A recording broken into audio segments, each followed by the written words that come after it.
कि क्यों हुकूमत बुनियादी जो ज़रूरियात की चीज़ें हैं उनकी कीमतें कंट्रोल नहीं कर पा रही। दावे तो हुकूमत बड़े कर रही है कि हमने मुआशी हालात ठीक कर दिए हैं। बिलाल ज़रगानी साहब ये बताएं कि चीनी जो कि एक बहुत ही बुनियादी कमोडिटी है, बुनियादी आइटम है ज़रूरत का, इसकी कीमतें क्यों कंट्रोल में नहीं आ पा रही? पहले आपने चीनी एक्सपोर्ट की, फिर आप अब चीनी इंपोर्ट कर रहे हैं, मार्केट में क्योस है, होल्डर्स ने कीमतें बढ़ा दी हैं। क्यों चीनी जो है उसकी कीमतें आप नीचे नहीं ला पा रहे तमाम तर इक़दाम के बावजूद? जी बिस्मिल्लाहिर्रहमानिर्रहीम। समर साहब बहुत शुक्रिया जी अपने शो में दावत देने का।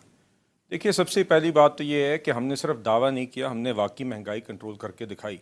मैं आपको बेसिक नंबर्स के हवाले से बता देता हूँ। जब हमने पिछले साल हुकूमत संभाली तो महंगाई की शरह 20% से ऊपर थी और पहले 38% भी छू चुकी थी।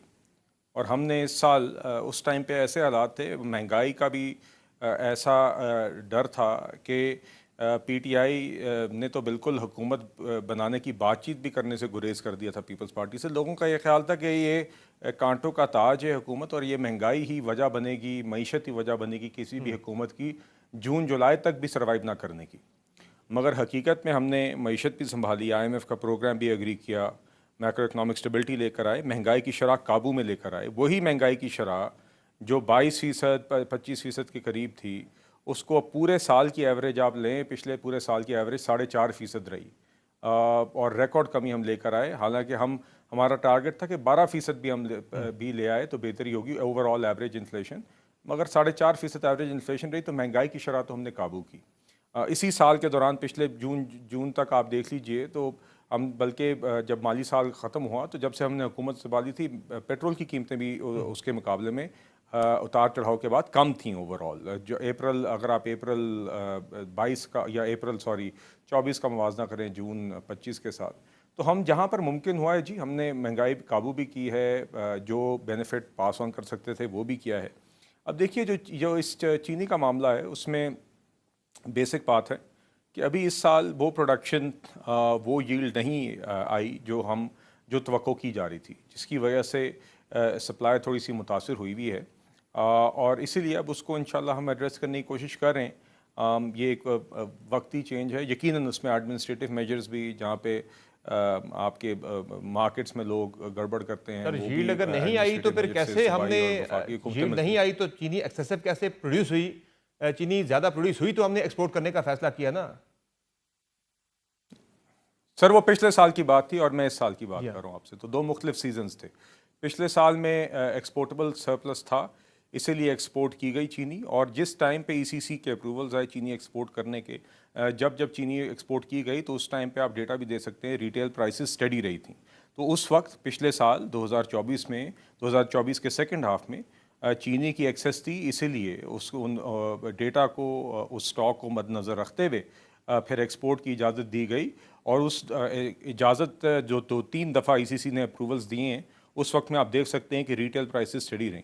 इस साल अब हम जहाँ पर खड़े हैं, इस साल वो उस तरह की यील्ड या प्रोडक्शन नहीं आई जो कि एक्सपेक्टेड थी, जिसकी वजह से थोड़ी सी सप्लाई की कमी महसूस हो रही है। मगर ये इंशाल्लाह इसको भी एड्रेस करेंगे और इसमें मेरी ज़ाती राय ये है जी कि आइंदा तो इसका मुस्तकिल हल यही है, जिस तरह बहुत सारी और कमोडिटीज़ का या गुड्स का है, कि हमें इस सेक्टर की डीरेगुलेशन की तरफ जाना चाहिए या और आगे इस सेक्टर के रिफॉर्म्स के लिए प्राइम मिनिस्टर साहब जो अभी उनकी टीम काम कर रही है, उसमें से ये एक ऑप्शन है जी। लेकिन जाहिर है इस वक्त भी जब आप चीनी इंपोर्ट करने जा रहे हैं मुल्क में, चीनी की माहिरीन तो यही कह रहे हैं कि किल्लत नहीं है, चीनी के स्टॉक्स मौजूद है पाकिस्तान के अंदर, लेकिन चीनी जो है वो जखीरा अंदोज कर दी गई है। तो ये तो एक प्योरली इंतजामी मामला है जो कि ज़ाहिर हुकूमत ने इस मसले को हल करना था लेकिन वो नहीं कर सकी है। नहीं देखिए जी, बिल्कुल आई थिंक दोनों एस्पेक्ट्स हैं। एक आई थिंक सप्लाई, और यकीनन आप जानते हैं कि इस तरह के बेसिक फूड आइटम्स में एक तो होती है मुल्क की डिमांड और उसके ऊपर थोड़े से रिजर्व्स भी कोशिश होती है कि मुल्क में मौजूद हों। तो एक तो जहाँ तक वो इंपोर्ट का मामला है वो उस चीज़ को एड्रेस करता है। दूसरी एस्पेक्ट मेरे ख्याल से आप बिल्कुल सही कह रहे हैं कि एक एडमिनिस्ट्रेटिव इशू रहता है, ज़ख़ीरा अंदोज़ी होती है और उसको टैकल करने के लिए हुकूमत अपना वफाकी हुकूमत और सूबाई हुकूमतें दोनों का किरदार है। सूबाई हुकूमतों का एडमिनिस्ट्रेटिव वहाँ पर एक किरदार होता है, तो प्राइस कंट्रोल कमेटीज़ सही इन है। सब सूबों में मौजूद होती हैं, इन सब का किरदार है। मिल मिला के यकीनन हमें इसको टैकल करना पड़ेगा और ये हुकूमत की तरजीह है और ज़ख़ीरा अंदोज़ी को बिल्कुल हमने हेड ऑन लेना है और इंशाल्लाह लेंगे। मगर मेरे ख़्याल से जी मुस्तकिल हल आगे गोइंग फॉरवर्ड मेरी ज़ाती राय में यही है कि हम इस सेक्टर की दीगर और अशिया की तरह डीरेगुलेशन की तरफ जाएँ और मार्केट फोर्सेस उसको डिटर्मिन करें और जहाँ पर जिन तबकात को उसके लिए किसी भी चीज़ के लिए मदद फराम करनी हो तो उसका फिर एक सेपरेट मेकनिज़म हो।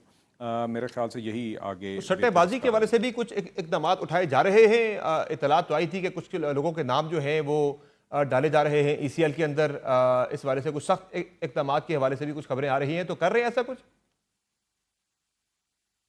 जी मेरे सच्ची बात है समर साहब, मेरे इल्म में इसकी तफसीलात या इस एक्शन की नहीं है, तो मैं आपसे बिला वजह कोई ठीक। ऐसी बात नहीं शेयर करना चाह रहा जो मेरे इल्म में ना हो। मगर यकीनन हमारी तरजीह है जी। देखिए ओवरऑल माशी मामलात में ये हमारी तरजीह है कि हमने इंश्योर करना है कि ओवरऑल इकनॉमिक एक्टिविटी को जितना हम फैसिलिटेट कर सकें, आसान कर सकें, वो भी करें। मईशत के साथ साथ डॉक्यूमेंटेशन भी हो, मगर जो लोग ज़ख़ीरा अंदोज़ी करते हैं या जो लोग चोरी करते हैं तो उनको टारगेटेड तरीके से ज़रूर कटहरे में भी खड़ा किया जाए, उनके खिलाफ एक्शन भी लिया जाए, दूसरा एक क्योंकि और सवाल आखिर भी में उसका नुकसान हमारी रियासत को भी और जी आवाम को भी होता है जी। ज़ाहिर है, अवाम की जब आप बात कर रहे हैं तो अवाम तो जो एडिबल ऑयल है उसमें भी तकरीबन 150 रुपये उन्हें पर किलोग्राम एक्स्ट्रा पे करना पड़ा है कि आलमी मार्केट में कीमतें कम हुई 24% तक, लेकिन पाकिस्तान के अंदर जो है वो कीमतें 4 से 5% बढ़ा दी गई। जी देखिए नुमान साहब, सॉरी समर साहब, बात यह है कि इसमें तो इस तरह अब आप एक एक आइटम्स में वक्ती जो उतार चढ़ाव होता है उसको हम ले सकते हैं। हम इसको भी हमारी प्राइस कंट्रोल कमेटीज़ मॉनिटर कर रही होती हैं, सूबाई सतह पे अलहदा, वफाकी सतह पर अलहदा, और इस तरह के जो इश्यूज़ हैं उसको एड्रेस करती हैं। मगर बुनियादी बात यह है कि ओवरऑल हमने महंगाई की शरह भी काबू की है और इंशाल्लाह आगे भी हम इंशाल्लाह महंगाई की शरह आज भी लो सिंगल डिजिट्स में। तो और जब मैं महंगाई की शराब की बात करता हूँ तो महंगाई की शरह के अंदर सारी खाने की अशिया, इन सब के प्राइस ट्रेंड शामिल होते हैं तो ही वो शरह निकलती है। तो मगर जो इंडिविजुअल इस तरह के केसेस महंगाई के हैं उसको यकीनन मॉनिटर भी किया जाता है। इवन हम अगर प्राइस पेट्रोल कंट्रोल की बात कर कमेटीज़ लें, में पेट्रोलियम इसी मसनूआत के ऊपर सतह पाकिस्तानी पे, अवाम आज और काफ़ी इंशाल्लाह हम ज़्यादा एड्रेस भी उसकी करेंगे। कीमत अदा कर रहे हैं। जब कीमतें कम होती हैं आलमी मार्केट के अंदर तो पाकिस्तानी अवाम को बहुत ही कम रिलीफ पास ऑन किया जाता है, लेकिन जब कीमतें बढ़ती हैं ज़रा सी भी तो फ़ौरन से पाकिस्तानी अवाम पे वो जो है वो डाल दिया जाता है, बोझ पास ऑन कर दिया जाता है। और बहुत सारी जो उसमें जो फार्मूला है जो भी कीमतें मुकर्रर करने का वो भी अवाम से खुफिया रखा जाता है। इस पर थिंक टैंक की रिपोर्ट भी आई है, वाइट पेपर भी जारी हुआ है कि किस तरह से हुकूमत पाकिस्तान पाकिस्तानी अवाम को अंधेरे में रखती है पेट्रोलियम मसनूआत की कीमतों के हवाले से। तो ज़ाहिर है एक बड़ा बुनियादी सा सवाल है कि एक जो बाइक राइडर है वो भी अगर 100 रुपये के आसपास जो है वो अगर टैक्सेस पे करेगा और एक बड़ी गाड़ी वाला भी उतना ही टैक्स पे करेगा, जो रिग्रेसिव टैक्सेशन है पेट्रोलियम मसनूआत के ऊपर, ये बहुत बड़ा इशू पाकिस्तान के अंदर बन चुका हुआ है। नहीं देखिए इसमें समर साहब, अब मैं आपको मिसाल देता हूँ जी। जब जून का साल जब इख्तिताम हुआ है माली साल का, जून 2025 के इख्तिताम पर, तो उस वक्त मुझे याद पड़ता है जी हमारी जो कीमतें उस वक्त पे थीं वो जब हमने हुकूमत संभाली थी पेट्रोल और डीज़ल की कीमतें उससे कम थीं। अब उसके बाद उतार चढ़ाव जो भी इंटरनेशनल मार्केट में आते हैं उसके दो कंपोनेंट्स होते हैं, ग्लोबल ऑयल प्राइसेस और दूसरा जो आपका एक्सचेंज रेट होता है। उसके नतीजे में जो भी बेनिफिट या उसकी जो भी इफ़ेक्ट आता है उसको पास ऑन किया जाता है। इसीलिए ही पहले पेट्रोल और डीज़ल की कीमतें कम भी हुई हैं। यकीनन उसमें एक पेट्रोलियम लेवी का भी आंसर है जो हमारे फेडरल फिस्कल फाइनेंसेस का एक कंपोनेंट है। मगर हम यकीनन जी जहाँ पर पास ऑन जब भी कमी होती है तो हम उसको, हुकूमत की कोशिश भी रही है और हुकूमत ने अमली तौर पर भी वो बेनिफिट पास ऑन किए हैं।